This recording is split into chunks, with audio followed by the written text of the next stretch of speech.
So we ride on board with Paul Bellamy then for the start of the race. The lights go out, we go. Race is a poor start initially from Laurie Dunster, but then as he goes up through the gears, he drops back alongside Roger Stafford, the two BMW M3s, the older shape car of Roger Stafford on the inside, the newer shape car of Laurie Dunster. And look at that, a great move there from Richard Miller in the 40 Sierra Cosworth to go third.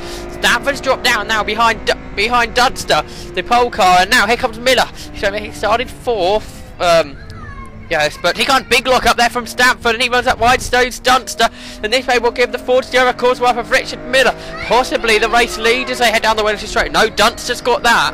It's Miller there that runs in a second position as they head down the straight. In third position is Stamford, and then in fourth position our onboard camera Paul Bellamy. Here comes Stamford looking up on the inside, late on the brakes. Can he find a way past 40 Sierra Cosworth? He can't. Meanwhile, Paul Bellamy's got on lots of pressure from the second of the Sierra Cosworths, and that at the wheel, the 40 Sapphire Cosworth, of course, that is, no it's not, is it? It's a 40 Sierra Cosworth. Jim McGugan at the wheel of that one. So that's the top 5 for the SVG Motorsport 393 Touring Car Championship.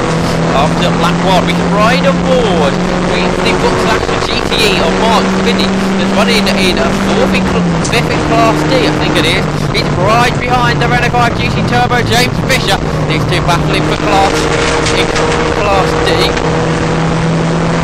Around them as well is Simon Sheraton in the Ford Fiesta XR2. We can ride back on board with Bellamy. He's right behind Stamford almost again. Then they power back onto the Wellington straight. Leaders all together still. This is a really tight race at this point of proceedings. It's still Laurie Dunster that leads the way then. Dunster in the E36 M3. And here they come then. Roger Stamford in the other M3. I said it's the older shape car. The E30 shape machine. And he's sticking right behind the golf colour 40 Sierra Cosworth of Richard Miller. Now the top 4 just starting to make a break to the second Sierra Cosworth. Of course at the wheel there, Jim McGugan. Now we can ride back on board with Bellamy. They complete lap 2 as they head down into Cops Corner. No one going for a move there. That's Stamford using lots inside the circuit, just kicking up a bit of dirt, but no harm done there. And now they go through the left-hander at Maggot, so slowing the car down to the right-hander at Becky. It's like just a small lock-up for Richard Miller. Again, Stamford using a lot of the inside of the circuit. And he's having a good run now on Miller. So the two cars are going to try and go side-by-side down the Bentley straight. Can Stamford fight his way up on the inside for Brooklands? That is what he's going to try and do. Is he managed to got it done? So they get onto the brakes. And it looks like Stamford gets it alongside, but trying to come right around him, and that means the inside line for Miller, and Stamford's going to try and go right round the outside, perhaps try and get the cut back on the exit of the corner. That's exactly what he's done. So he's on the inside now for Woodcote, and that should give him second position, but I think he just had to back off here. Look on the brakes to make sure the cars didn't make contact there, and that's allowed Bellamy to come round the outside of him. So Paul Bellamy should go third as they head down into Cops Corner this time. Then just looking to brake slightly there. Was that the car of Richard Miller that was doing that? I think it was, and Bellamy runs all over the curb, but he's got that back together now then, as they now head down into Mackett. So leader is Dunster, second is Miller, and then in third position now is Bellamy. Lots of the inside the corner used by Richard Miller. So now put the power on down the Wellington straight again. It's BMW from Ford, from BMW. So they head down to Brooklands to come to the complex for another time. So they get onto the brakes. And yet they can see it is still Dunster that leads. All these front runners running in Class B, except for Roger Stamford in Class C, so he leads his class. Bellamy just about in front of him. That's the 88 ahead of the 11. Nothing separating these two cars. This is really like British touring car action, isn't it? When the last years of the multi-class race in the late 80s, and we've had an off.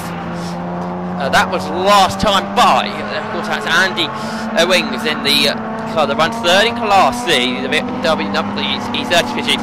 He's chasing after Michael Sheraton now. So Sheraton in the second in Class C. He's chasing after Daniel Schmieden. Allows the faster car, the Class C E30, to come through. Michael Sheraton in the E30 shaped 325, as is the class leader Daniel Wooten. Back at Snowden we saw Andy Sheraton driving this car. It's Michael's turn this weekend. So he gets on the brakes for Beckett, and Wooten has been passed by the BMW art livery car of Andy Ewing. So leaders together, Miller still right underneath Dunster. And now we look, he's trying to edge his way up on the inside, can't quite do it. Just behind, you can see there's Stanford. He's got ahead of Paul Bellamy now. So Stanford that leads Class C. He leads that one to Andrew Busby, who's a bit further down the order in the second on the E30 car. So into Cops Corner for the leaders then. And look, Miller again, right underneath Dunster. And then in third, of course, is Stanford. And then in fourth position here, Paul Bellamy. In his E36 again, when the leader's looking up, I would predict that would have been Richard Miller, because he's been doing that a few times in the Beckett's. But this is incredible stuff. We've had a third of the race or so, and the leaders are all absolutely tied together.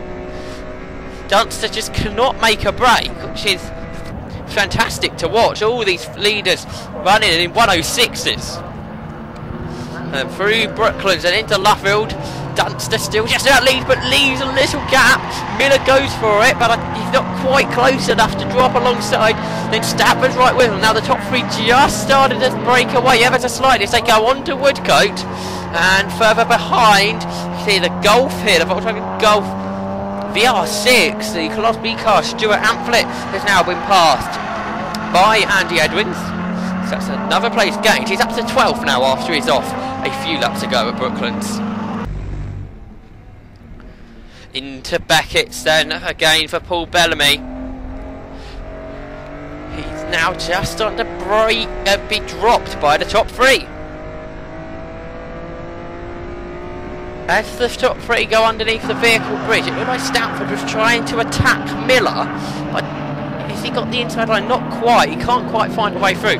This is how competitive it is. It's so hard to find a way through for the top three, to try and gain a position and edge their way further up the field. You see Stanford tied right to the back, and a big moment from Paul Bellamy.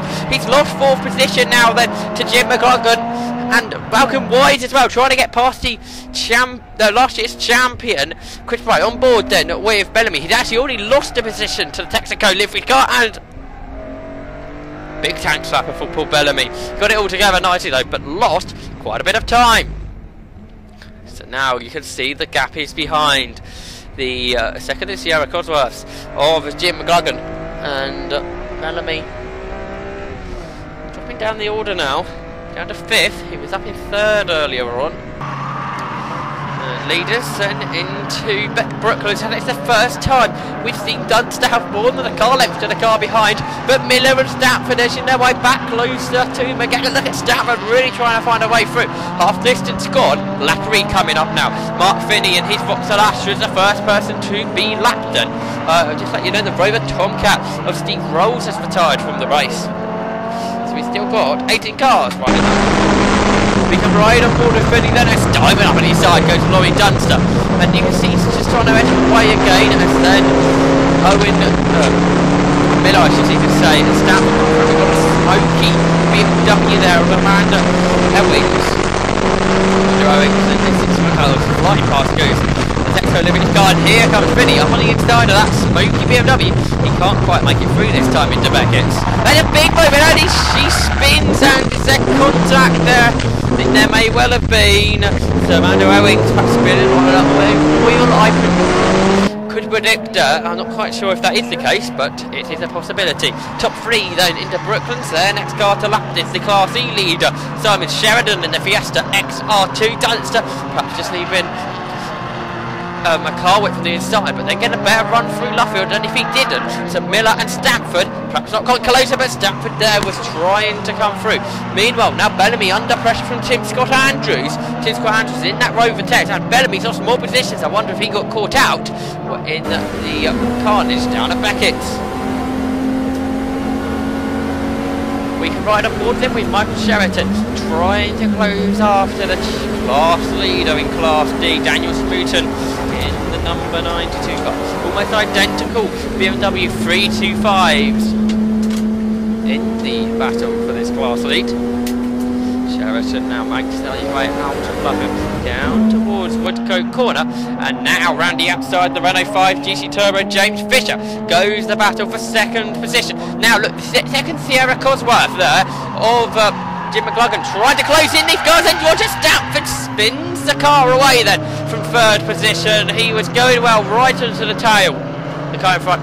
Remember, his car isn't a Class B car like the front right, so perhaps having to push that a little bit harder, and that has not helped him. Now this spin whatsoever, he's dropping right down. Malcolm White, he almost runs into him, has to avoid him, which I think lost him to Paul Bellamy, who's himself already got past him to Andrew, so Bellamy coming back up through the field, but of course that spin for Roger Stanford's dropped him down the pack. Now, a person we haven't really seen the race, Neil Bray, has been passed now by Andy Edwings, so that is now 11th position for the BMW Art Livery car coming up through the order. Down into Brooklands for Michael Sheraton as he tries to close in. Daniel Smoot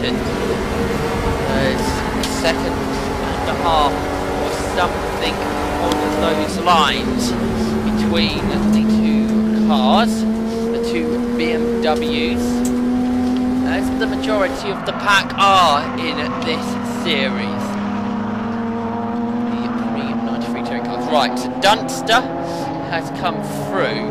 Now that big gap between second and third because of course Roger Stanford's spin, which we lost the battle for a second position. Paul Bellamy, he's got Malcolm Wise right behind him. Remember Wise had to take a avoidant action last time. Just in front of both of them is Andrew Busby, who now leads the Class C race.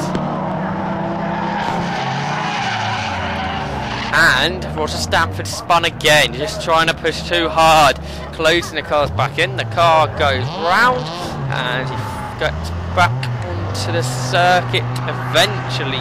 Now, I think he's got to calm down a bit now as Roger Stanford and just put his head down and try and get some good lap times and consistent lap times like he was doing earlier. I think Andy Edwings may have come past in all that, which means Stanford's down to third in class. Here comes this battle then for the leading Class D. Smooton's lead has come down. Sheraton closing it in. He's having a great second half of the race, is Michael Sheraton. But lead is through, so they will probably get lapped before the end of the race. And Andrew Busby makes his move. He's now defending, of course, from Bellamy and from Wise. They're all coming in now. So he's got Andrews not far behind either. Andrews in the older car. He also races in the Group 1 touring car race in that one. What he's for like sort of 10 years older than these cars. What are we looking at here? It's the BMW Art Livery car, isn't it? Of Andy Owings. He makes his way through, and yes, I thought he had. He's got second away from Stanford, who's just covered in front of Neil Bray. I think I haven't seen this car before, the BMW M3 of Neil Bray. I wonder if he was racing that last year. Last time I saw him racing, he was racing a Fiesta and a Capri. Now Michael Sheraton's going really well. He's managed to close in the class leader Daniel Smoot. So what can he do about him in the last few laps? We'll have to wait and see. But already leader Laurie Dunster comes round the outside before the braking area at Brooklands. And turns through the corner, he's separated the two Class D cars. Sheraton really used up all of the road, kicking up the dust, and now Dunster's going to be held up through Luffield by Smoot here. But I don't think that'll be enough to allow Richard Miller to close in. But there you go, Dunster nicely makes his move up the side for Woodcote. Battle that's dropped a bit further down now, but it is still a little bit behind. Chris Bright is Andrew Busby. Then you got Malcolm Wide, Paul Bellamy. Of course, Wide back ahead of Bellamy here. And then at the back of the battle is the car of Tim Scott Andrews in the Rover. Right, Miller's made his way past Sheraton. Now we have a lap to go. Can Sheraton make his way to the lead of Class D, I wonder? Miller's now made his way past both Class D leaders onto the brakes for Beckett. Miller again locking up there. The person running in second. Look like Dunster's just out got enough, a good enough lead to hold on to the end. He had 1.7 seconds as they crossed the line. Down towards Brooklands, the cars make their way then. 17 cars still running, which is good to see. Laurie Dunster here, number 65, will take the win of the third round. Well, the SVG Motorsport Pre 93 Touring Car Championship. Second will go to Richard Miller and third to Jem McLaughlin. But look at this, Sheraton's right on the back of Smoother now as they head towards Woodcote. This is the battle for 13th overall in the Class D victory, and it looks like Daniel Sheraton will take the victory in the class. He certainly does. Michael Sheraton looks a little bit frustrated with that because another lap and he could have well took the victory. Paul Bellamy just about holding off Tim Scott Andrews now as this now right 5 cars all head down through Woodcote. The battle of a 6th, the battle of a 4th, that was Chris Bright leading that battle. That there's our top 10. The race victor was Laurie Dunster.